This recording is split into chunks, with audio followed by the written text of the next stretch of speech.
En esta ocasión vamos a hablar de un tema muy interesante. El título de la charla, Cielo y Tierra, el mito del andrógino divino en la alquimia. Y por supuesto, también abarcaremos ese mito en otras tradiciones. Bien, la figura del andrógino pues ha tenido una manifestación constante en prácticamente todas las culturas, en los mitos, en las cosmogonías de distintas tradiciones. El maestro Johansson, refiriéndose al tema del Edén, el cual viene al caso, todos hemos aprendido, a todos se nos ha mostrado distintos elementos iconográficos, mostrándonos el mito de Adán y Eva, el Edén, etc. Entonces, el maestro Johansson, refiriéndose al tema del consabido Edén, el cual identificamos con la cuarta dimensión, refiere cómo Adán no es un solo hombre, sino que Adán son los millones y millones de seres humanos andróginos, hermafroditas, que vivían en la cuarta dimensión.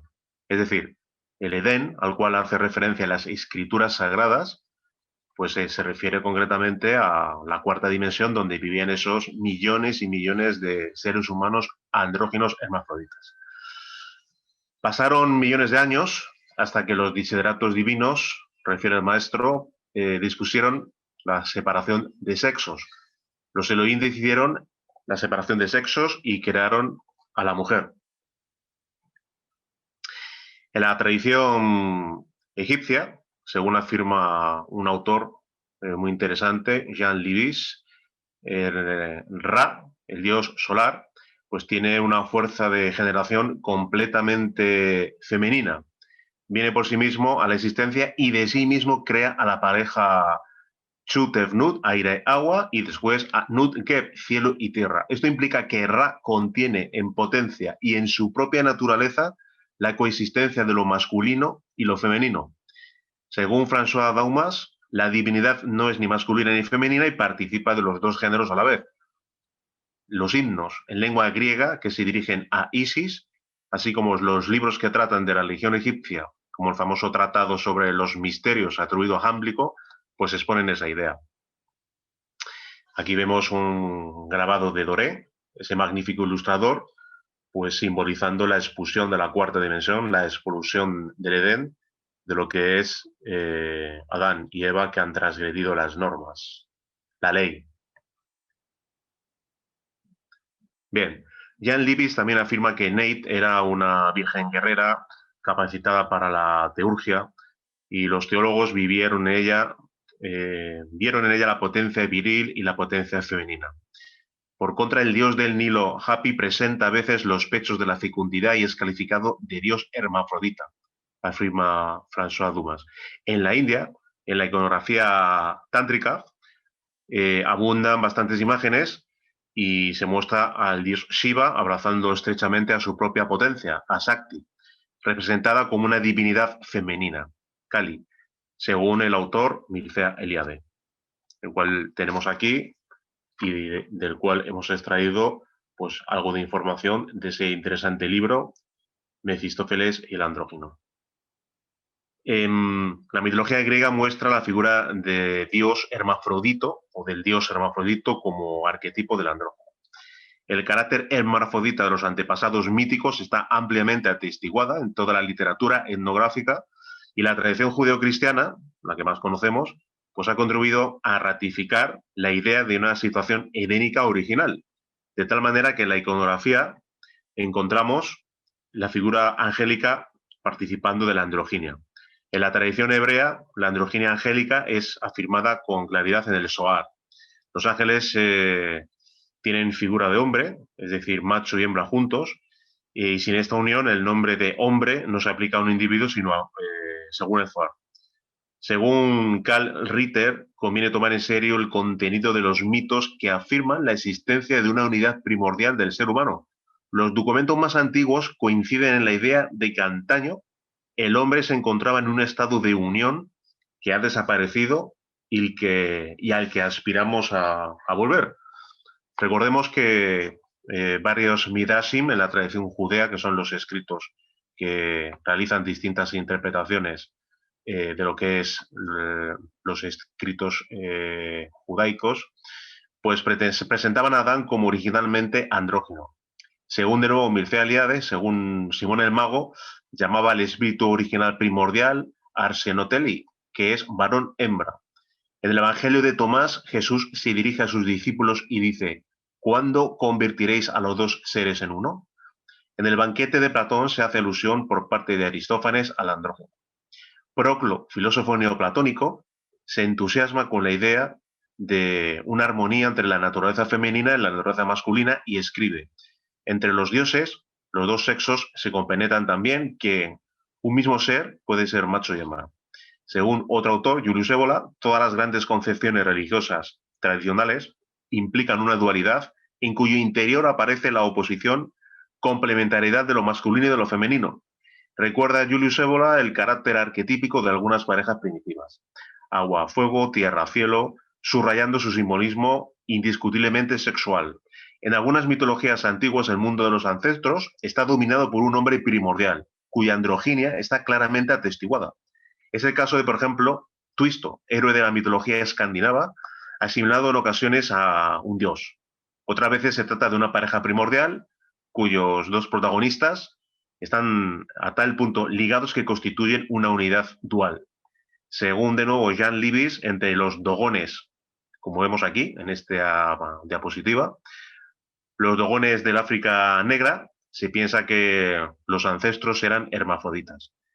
Pequeño paréntesis, recordemos que los dogones era aquella tribu que de una manera pues casi inexplicable había señalado la existencia de la doble estrella Sirio antes de que lo hicieran los propios astrónomos. Bien, ese es un pequeño apunte. Aquí vemos concretamente una representación de lo que es pues unas estatuillas de lo que es esta tribu africana.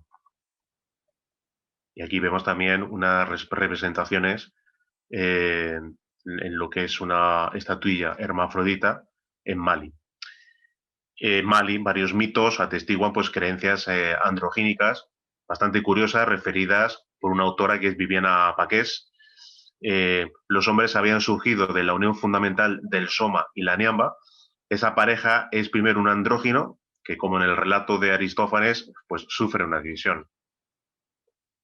Aquí vemos de la etnia Emba otra representación andrógina, hermafrodita. Bien.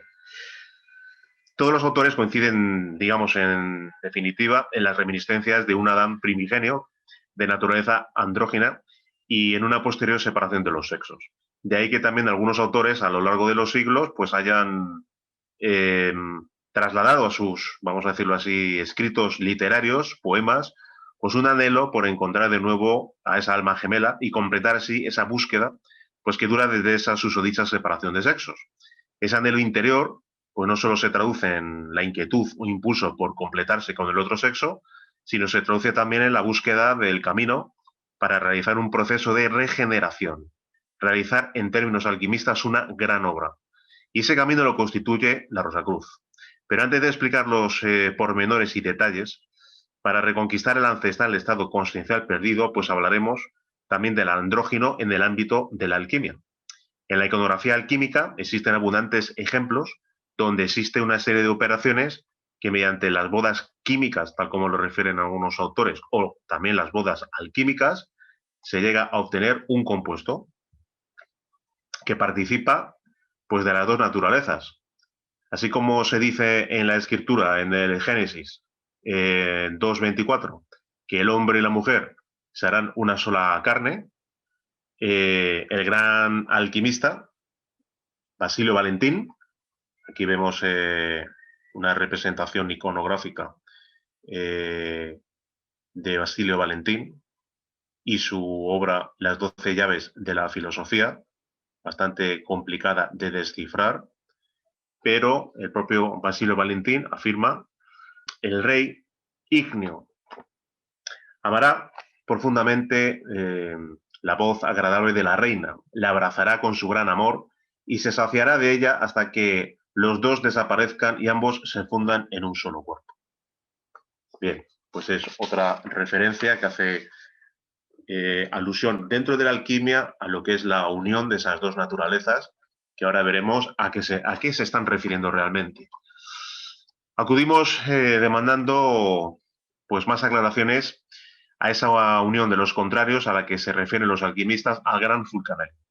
Y el gran adepto nos otorga alguna pista, pues según él, de la unión del mercurio y del azufre se obtiene el andrógeno filosófico, llamado por otro nombre rebis, compositum de compositis, mercurio animado, etc. También afirma nuestro enigmático alquimista que en cualquier libro de alquimia o diccionario hermético, la palabra rebis, empleada muy a menudo por los alquimistas, define su compost, o compuesto a punto de sufrir las sucesivas transformaciones, bajo la acción del fuego. Aquí tenemos un grabado muy interesante, donde efectivamente vemos ya un único compuesto que participa de una doble naturaleza y que poco a poco se va fraguando pues, a lo que es el fuego. En definitiva, Fulcanelli detalla el rebis alquímico como una materia doble, una amalgama de oro y mercurio filosófico. Según Don Pernetti, los filósofos alquimistas han llamado rebis a la materia de la obra llevada al blanco, es decir, purificada, porque entonces ella es un mercurio animado por su azufre y porque estas dos cosas, salidas de una misma raíz, ya no hacen sino un todo homogéneo.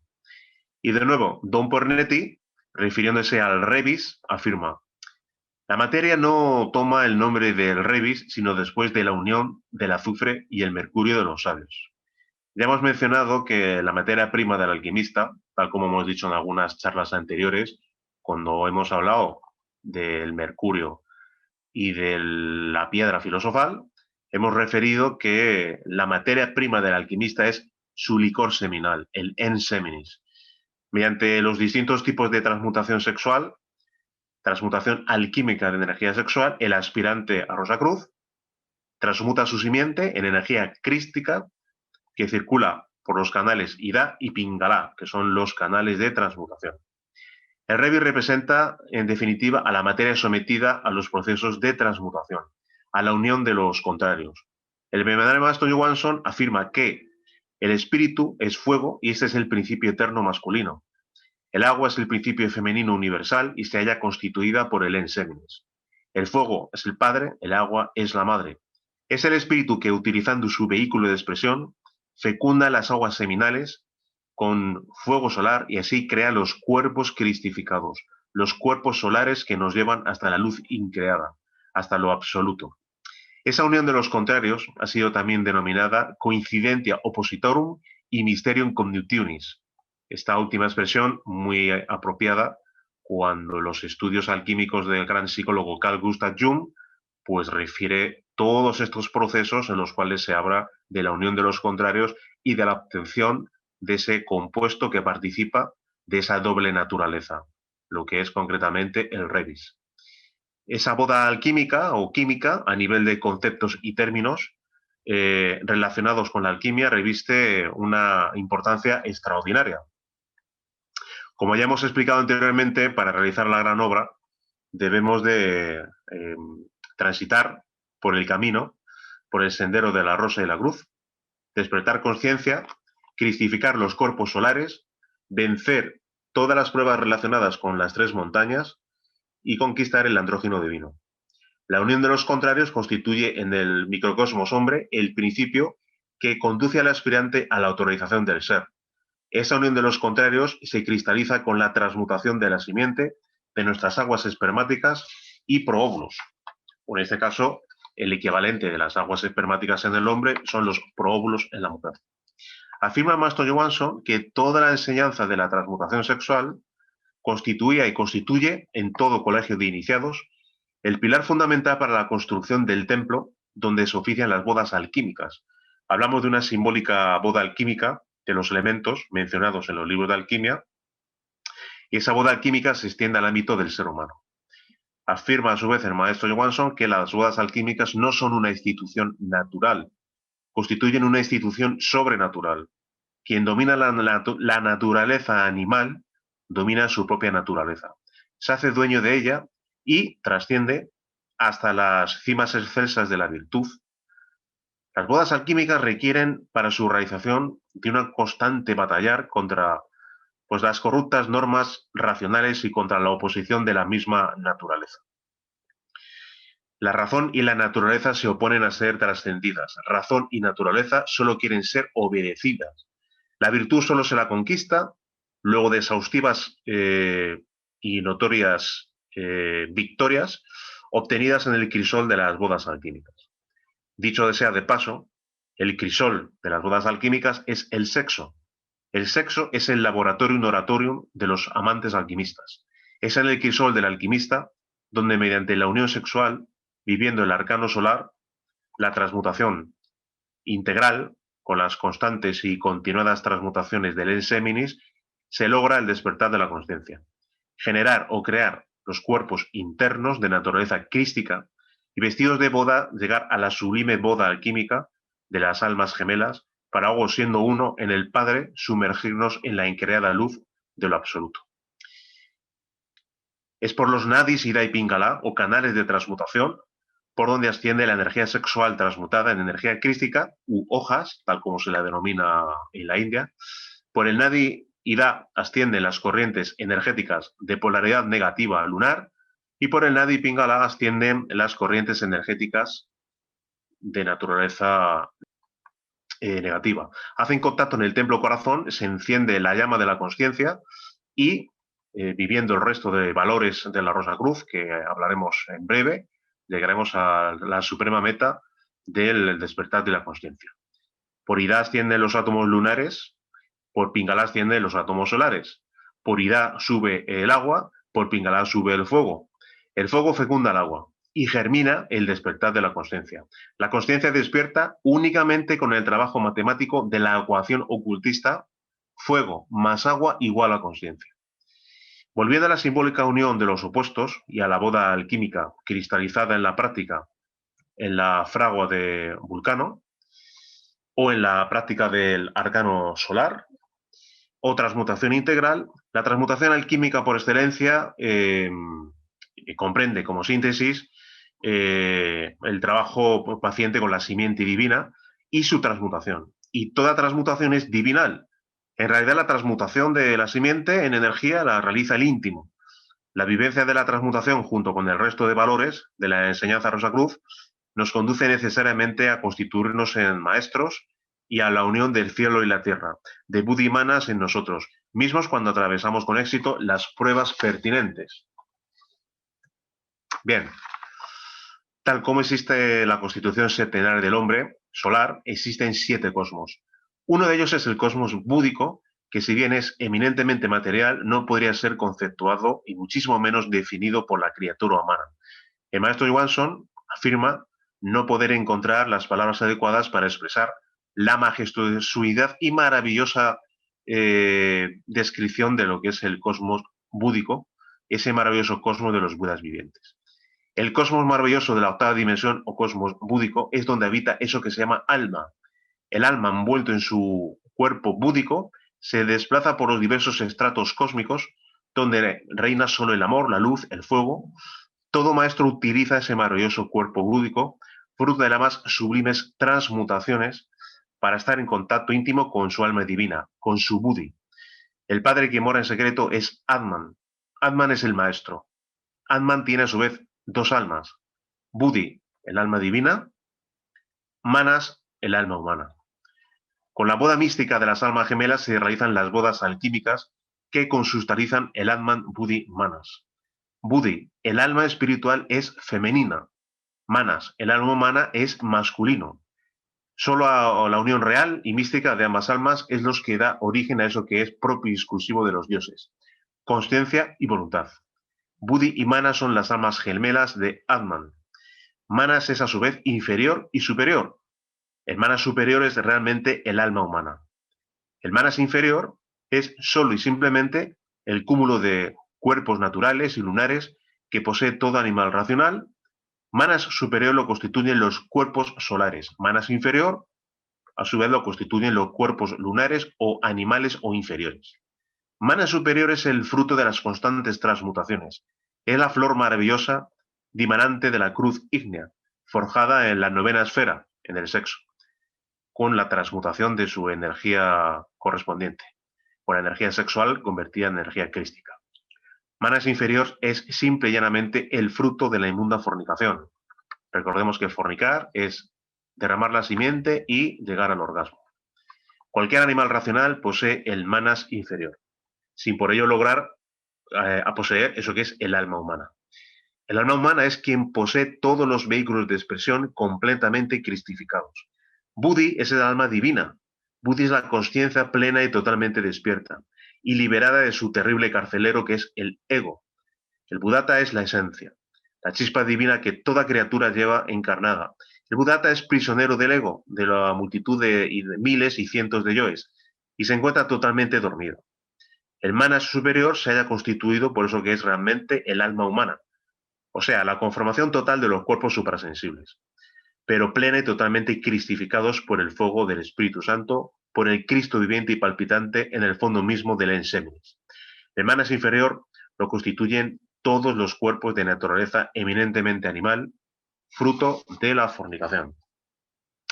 Por lo cual, Atman, Buddhi, Manas solo es una terrible realidad en quienes poseen los cuerpos solares plena y totalmente cristificados y que han despertado total y plenamente el Buddhata y lo han liberado completamente del ego. En el animal racional solo encontramos Buddhata y Manas inferior. El animal racional es una criatura sin alma. No posee alma divina ni alma humana.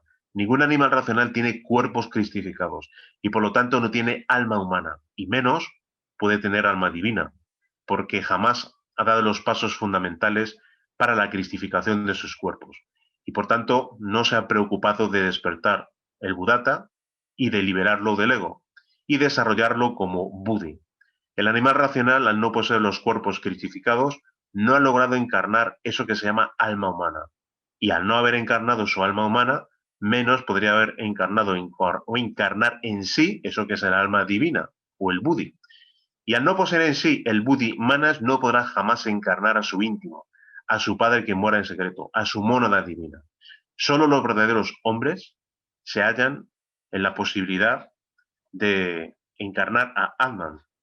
Solo los reales hombres son hombres con alma, hombres auténticos, hombres reales, solares, como Jesús el Cristo, Buda, Hermes, Fuji, Krishna, Quetzalcóatl, etc.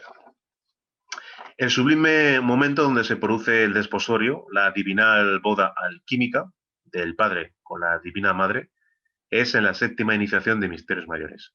Recordemos que existe el sendero probatorio, con las 9 iniciaciones de misterios menores, y los misterios mayores, con los misterios del fuego, los misterios divinos o de la luz, al igual que los misterios de la resurrección y de la ascensión. El divino andrógino, el divino hermafrodita, el maestro que posee las dos almas, alma divina o Buddhi y alma humana, humana superior, participa de las dos naturalezas conciliadas en el propio maestro. Cielo y tierra, femenino, masculino. Algunos autores iniciados en los misterios pues han plasmado muy bien el anhelo de fusionarse con su Buddhi, con su Valquiria. Recordemos la Beatriz de Dante, por la cual suspiraba el magnífico Dante Alighieri. Recordemos la Dulcinea del Quijote, etc. En la práctica del arcano solar, la pareja, en pleno coito químico, en plena práctica de transmutación de su simiente, son un andrógino terriblemente divino y poderoso.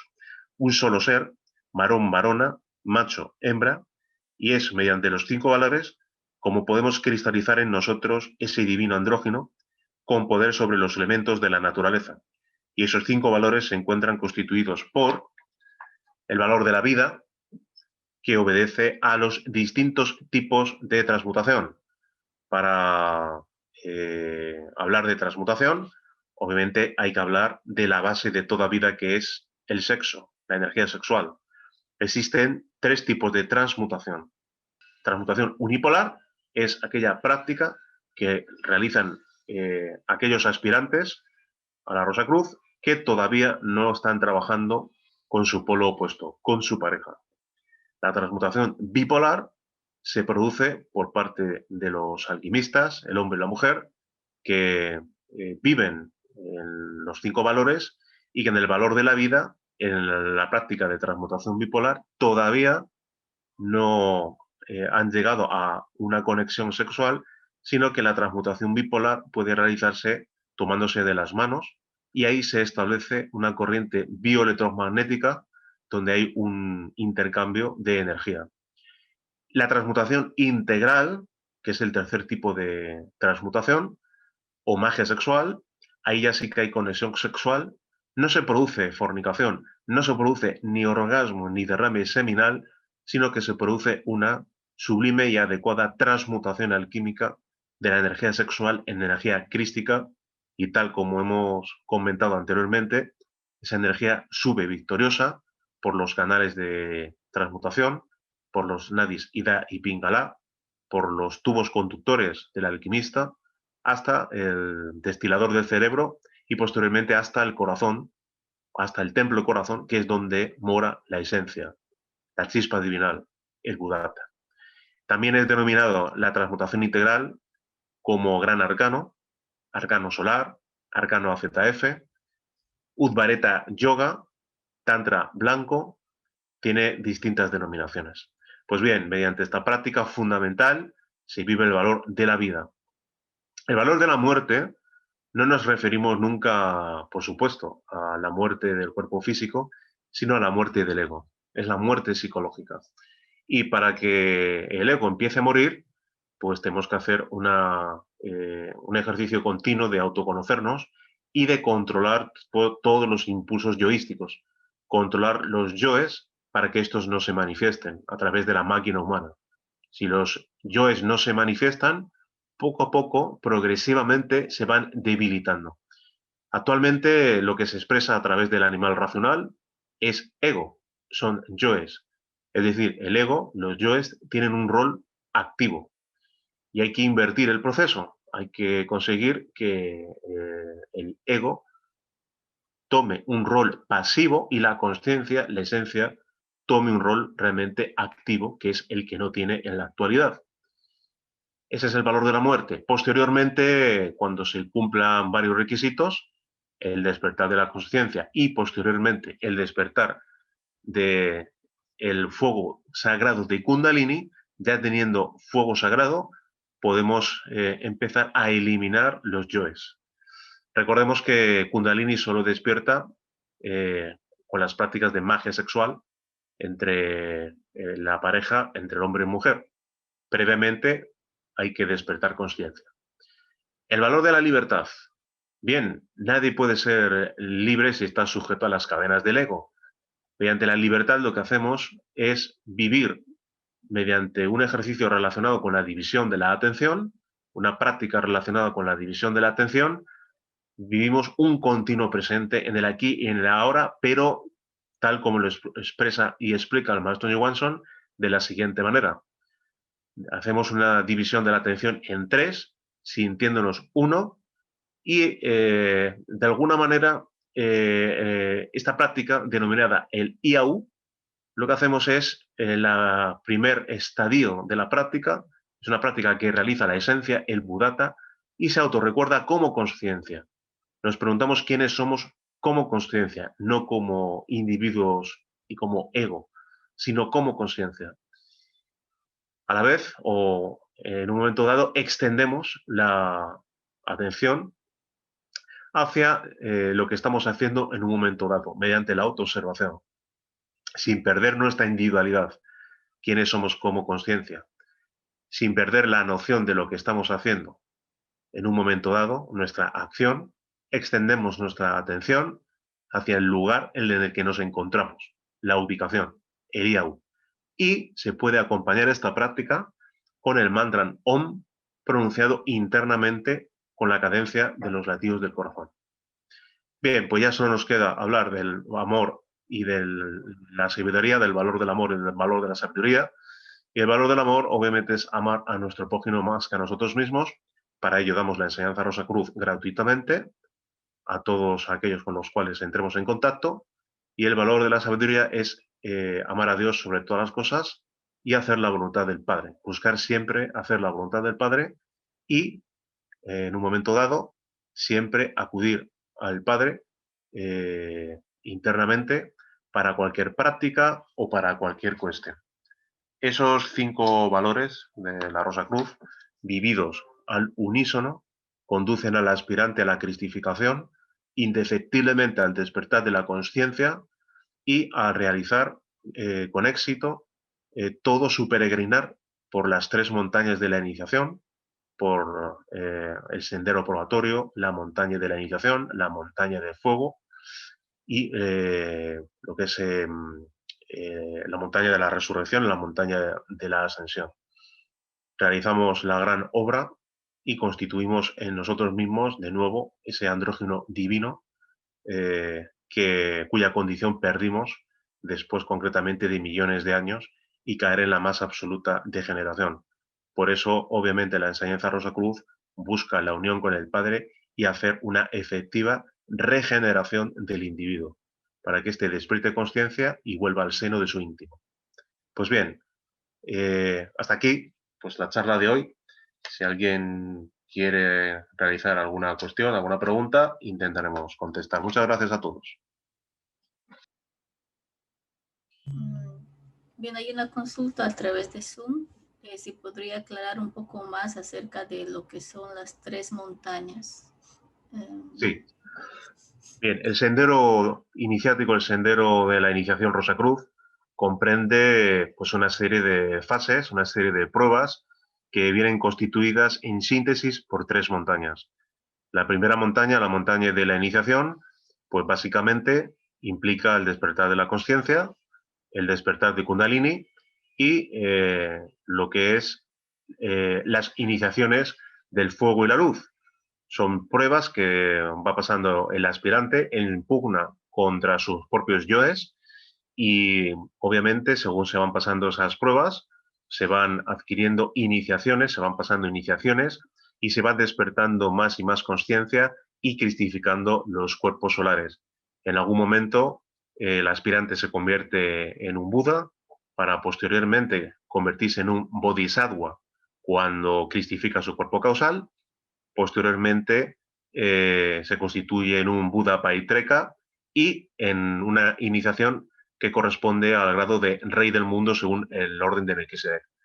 El aspirante posteriormente incursiona en los misterios divinos y de la luz y despierta ya no la serpiente de fuego, sino la serpiente de luz. Y de nuevo hace una recapitulación de iniciaciones, pero de una manera más elevada. Posteriormente, el aspirante incursiona en la montaña de la resurrección y trabaja con lo que es, o trabaja en los infiernos planetarios con lo que es sus yoes. Y ahí concretamente, simbólicamente, tenemos los 12 trabajos de Hércules. Posteriormente, la última montaña, la montaña de la ascensión, corresponde a generalmente 3 pruebas y una vez superada esta, realizamos lo que es la gran obra y si en principio vencemos en esas pruebas, existe la posibilidad de ya incursionar en el sagrado sol central absoluto y convertirnos en un habitante de lo absoluto. Sobre todo esto que hemos hablado, pues haremos un monográfico, hablaremos de las 3 montañas y haremos un monográfico de las 3 montañas por separado para explicar un poco lo que es el sendero iniciático de la Rosacruz y ver concretamente cómo el maestro Johansson pues lo que ha hecho ha sido de nuevo explicar, al igual que han hecho otros, ese mapa que está ya constituido sabiendo realmente las iniciaciones que están preconfiguradas y que tenemos que pasar los aspirantes. Daniel dice, muchas gracias por la respuesta. ¿Y en qué libro se encuentra la información? Pues lo tenemos ahí en pantalla. Tenemos la iniciación Rosacruz del maestro Johansson, donde se relata detalladamente, paso por paso, todo esto que acabamos de explicar de manera somera, está totalmente detallada en este libro. También tenemos un resumen en el libro del maestro Johansson, Bodas Alquímicas, pero, insisto, está más ampliado y explicado en el libro de la iniciación Rosacruz que tenemos ahora en pantalla del maestro Johansson. Hay una consulta a través de Facebook que dice, ¿cómo puede uno encontrar a su alma gemela? Pues es una buena pregunta pero si realmente alguien quiere encontrar su alma gemela, estrictamente hablando, pues tiene que llegar al despertar de la conciencia. Con la conciencia despierta, va a encontrar a su alma gemela sin ninguna duda. Antes de despertar conciencia, lo que busca el ego es especular, satisfacerse, autoengañarse, soñar, fundamentalmente soñar, pero cuando alguien despierta conciencia, entonces ya está suficientemente habilitado para reconocer y encontrar su alma gemela. Y una consulta. Sí. ¿Por qué la divinidad decidió dividir los sexos? ¿Por qué no mantuvo a Adán hermafrodita? ¿Por qué se decidió crear a la mujer? Bien, es una pregunta muy interesante que reproduce la misma pregunta que casi iba a decir los años, pero me da un poco apuro porque me va a hacer un poco viejo. Pero sí, podríamos decir casi 30 años atrás, aproximadamente, hacia un amigo nuestro, en nuestra presencia al maestro. Y el maestro Johansson se le hizo exactamente esa misma pregunta. Y hay una respuesta que él da en una cinta magnetofónica de la época, donde nuestro amigo Gonzalo le preguntaba esa misma pregunta. Y su respuesta fue, bueno, pregúntele usted a Dios, ¿por qué se tomó esa decisión? La gente que lleva viviendo la enseñanza muchos años, mucho tiempo, pues posiblemente pueda tener cierta intuición de por qué, ¿no? Quizás podríamos decir una idea personal ya nuestra, porque realmente para alcanzar la virtud, para alcanzar realmente la maestría, pues era necesario quizás esa separación de sexos, no lo sé. Pero realmente es una respuesta pues realmente complicada de dar. De hecho, el maestro fue como contestó en su momento. Sí. ¿Por qué es necesario encontrar el alma gemela? ¿Por qué no puede uno solo vivir eso que son las tres montañas y unirse a la divinidad? Bueno, si te refieres a uno solo como una única polaridad, pues evidentemente para poder realizar todo el camino se necesita pues trabajar con el otro polo, se necesita trabajar pues el hombre con la mujer con el hombre, porque obviamente los dos polos contrarios lo que hacen es una creación y obviamente lo que es la práctica de transmutación, aunque a nivel individual le puede llevar a alguien al despertar de la conciencia, sin ninguna duda, desarrollar esa conciencia ya es otra cosa totalmente distinta. Por eso es necesario trabajar con lo que es el otro polo, con lo que es pues una pareja y de alguna manera pues con ese trabajo les puede llegar a cada uno de ellos pues a unirse internamente pues con desde el punto de vista interno tal como hemos hablado pues con su alma gemela correspondiente, ¿no? Pero fundamentalmente entender y comprender que el trabajo en el ara del alquimista se tiene que realizar siempre con lo que es esa dualidad de esas dos fuerzas que son concretamente las dos columnas torales, el hombre y la mujer. Hay una consulta de Alexander que dice, en el trabajo alquímico personal, ¿no es dañino mucho de una misma energía?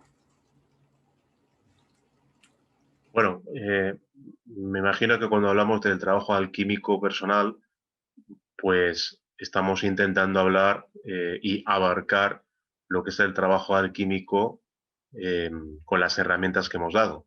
Es decir, con lo que son los 5 valores. Si nuestro amigo se está refiriendo a un tema más relacionado con la energía, obviamente no hay ningún problema en ese sentido, porque tal como hemos comentado, con las prácticas de transmutación unipolar, alguien puede avanzar junto con la vivencia de los demás valores, por supuesto, alguien puede avanzar hasta el despertar. En ese sentido no hay ninguna contraindicación, todo lo contrario. Realmente la vivencia sexual normal se debería de dar prácticamente con las prácticas de transmutación.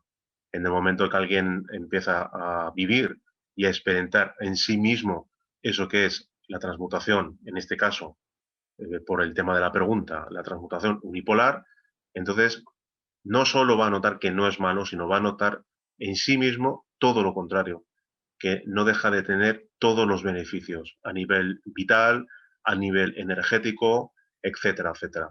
Lo importante es experimentarlo, es vivirlo, y entonces alguien se dará cuenta de que ha estado perdiendo su tiempo y que ha encontrado realmente un tesoro de incalculable valor en lo que es la práctica de transmutación, sin ningún tipo de problema, sino lo más adecuado en el tema de la transmutación.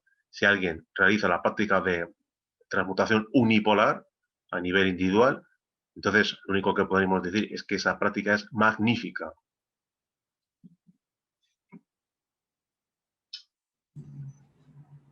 Gracias, Rafael. Hay una consulta que dice, disculpe que salga del tema, pero aparte de la runa Thor, ¿cómo puedo tener más voluntad para realizar el trabajo unipolar? Tengo algunos problemas con el yo de la pereza. Bueno, me río porque nos pasa a todos. Realmente muchas veces no estamos en predisposición eh, para poder realizar lo que son las prácticas adecuadas. Y existe efectivamente, aparte de la runatón, existen otras prácticas, vienen descritas en los libros, fundamentalmente, si no recuerdo mal, vienen bodas alquímicas para práctica para adquirir voluntad. Podemos explicarlo a través del grupo, aquí nos llevaría un poquito de tiempo, y también me gustaría añadir el tema de quizás el concienciarse, que es lo que más nos puede ayudar, concienciarse de la necesidad de la vivencia de la enseñanza, concienciarse de la suma importancia que tiene lo que es realizar las prácticas de transmutación y que siempre está los yoes poniendo obstáculos. En este caso, lo que nos pasa a todos. El yo de la pereza, el yo de la excusa, el yo del aplazamiento de la práctica, el yo del cansancio. Lo que necesitamos justamente es tomar conciencia de la importancia de esas prácticas y, bueno, fomentar en uno mismo lo que es la disciplina. Vuelvo a reiterar, existen, aparte de la runatón, hay otras prácticas para el tema de la voluntad que podemos detallar, insisto, en el grupo o incluso más adelante, pero lo más importante es la conclusión a la que tiene que llegar uno, que es la necesidad imperiosa de realizar esa práctica y de, aunque sea empezar por poco tiempo todos los días, e ir aumentando para aumentar su disciplina. Se puede aumentar la disciplina también de otras maneras, pero realmente tomando conciencia y realizando la práctica, empezando poco a poco, pues simple y llanamente se puede realmente adquirir esa voluntad. Obviamente ese cuerpo de la voluntad lo tenemos todos bastante deteriorado, pero hay que tomar conciencia de la suma importancia que tiene la práctica.